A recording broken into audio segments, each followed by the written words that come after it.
Van Wyk, en hierdie is my nuutste boek, dit is Die Ontwaking, gebaseer op die lewe van Tannie Essie Honeymoon. Het is 'n amazing dame hier. Sy het in 1958 van vrugte begin leef, nadat sy amper dood is. Sy het 31 kg geweeg op 'n stadium, sy was nie besig om agteruit te gaan in die hoekom nie. Maar wat my interesseer van die tannie se lewe is eintlik die geestelike aspek daarvan, hoe gesondheid 'n rol speel met jou geestelike ontwaking. Dit is asof wanneer 'n persoon se liggaam skoner is, jy God net beter kan hoor.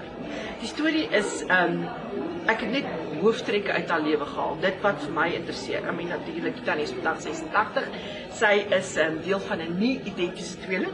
Hier is 'n foto agterop, sy is die donker koppie.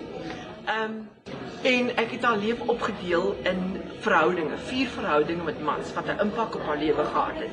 Daar's ook redelike, nie kontroversieel nie, maar diep geestelike aspekte wat geraak word, en ek weet nie presies hoe mense gaan reageer nie.